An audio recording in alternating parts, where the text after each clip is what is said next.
ایک نوجوان کے بارے میں آتا ہے کہ بڑا خوش تھا کیونکہ آج ایک بہت بڑی کمپنی میں اس کا انٹرویو تھا۔ وہ سوچنے لگا کہ اس کمپنی میں مجھے لازمی کامیابی حاصل کرنی ہے، اور جب میں انٹرویو میں پاس ہو جاؤں گا، میری جاب لگ جائے گی، تو میں اپنا جو گھر ہے وہ چھوڑ دوں گا۔ وجہ کیا تھی کہ امی ابو کی بار بار اور ہر بات میں ڈانٹ ڈپٹ، ہر بات میں ٹوکنا، ہر بات میں کچھ نہ کچھ نصیحتیں کرنا، اس سے اس کی طبیعت بیزار ہو گئی تھی۔ وہ سوچنے لگا کہ اس بار اس کمپنی میں اگر مجھے جاب مل گئی تو میں اپنے گھر کو چھوڑ دوں گا۔ یہ سوچتے سوچتے وہ کمپنی میں پہنچا۔ ویٹنگ ایریا میں بہت سارے نوجوان تھے، ہال بھرا ہوا تھا اور انٹرویو دوسری منزل پر ہونا تھا۔ وہ یہ سوچ کر بیٹھا کہ میری بھی باری آئے گی۔ ایک ایک کر کے ہال سے نوجوان جانے لگے۔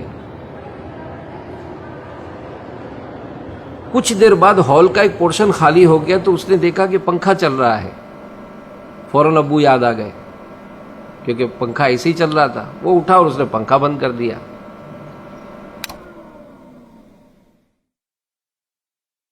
باہر نکلا تو ایک ٹیبل پر کولر رکھا ہوا تھا جس سے نل سے پانی ٹپک رہا تھا۔ فوراً اس کو پھر ابو یاد آ گئے۔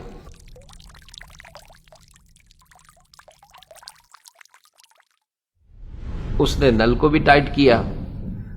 اب جناب سیڑھیوں کی طرف بڑھا تو دن کی روشنی میں لائٹ جل رہی تھی۔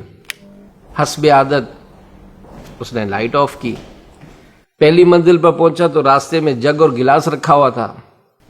یہ سوچ کر کہ کہیں دوسروں کو ٹھوکر لگے گی تو زخمی نہ ہو جائے، اس نے جگ گلاس اٹھا کر ٹیبل پر رکھ دیا۔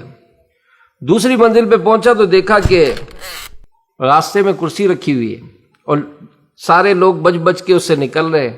اس نے کرسی کو اٹھا کر میز کے قریب رکھ دیا۔ خیر اوپر کے ہال میں پہنچے تو یہ دیکھ کر اس کو بڑی مایوسی ہوئی کہ جتنے بھی انٹرویو دینے والے تھے وہ اندر آفس میں جاتے فوراً باہر آ جاتے، اندر آفس میں جاتے فوراً باہر آ جاتے۔ ایک نوجوان سے پوچھا کہ کیا انٹرویو نہیں ہو رہا؟ تو اس نوجوان نے کہا کہ نہیں، آج انٹرویو نہیں ہو رہا، صرف فائلیں جمع کی جا رہی ہیں۔ اس کا دل ٹوٹ گیا کہ آج بھی میرا سلیکشن نہیں ہوگا۔ خیر جب آ ہی گیا تھا تو یہ بھی اندر پہنچا، اور اندر پہنچ کر اس نے اس آفیسر کو فائل دی۔ اس نے جیسے ہی فائل چیک کی تو اس سے کہا کہ آپ ہمارے یہاں کب سے جوائننگ دے سکتے ہیں؟ وہ ہکا بکا رہ گیا۔ غور سے اس آفیسر کو دیکھنے لگا تو آفیسر مسکرا کر کہنے لگا کہ ہم آپ سے مذاق نہیں کر رہے، آپ ہمارے یہاں سے کب سے جوائننگ کر سکتے ہیں؟ تو اس نے کہا سر انٹرویو؟ تو کہا کہ ہم انٹرویو نہیں لے رہے، ہم نے سی سی ٹی وی کیمرے لگا رکھے ہیں۔ اتنے سارے نوجوان آئے، آپ ہی نے فالتو پنکھے کو بند کیا تھا، آپ ہی نے دن کی روشنی میں جلتی ہوئی لائٹ کو آف کیا تھا، آپ ہی نے راستے میں پڑا ہوا جگ گلاس اٹھا کر رکھا تھا، اور آپ ہی نے راستے میں رکھی ہوئی کرسی جو ہے وہ اٹھا کر میز کی طرف رکھی۔ لگتا ہے کہ آپ کے امی ابو نے آپ کی اچھی تربیت کی ہے۔ ہمیں ایسے ہی نوجوان کی ضرورت ہے۔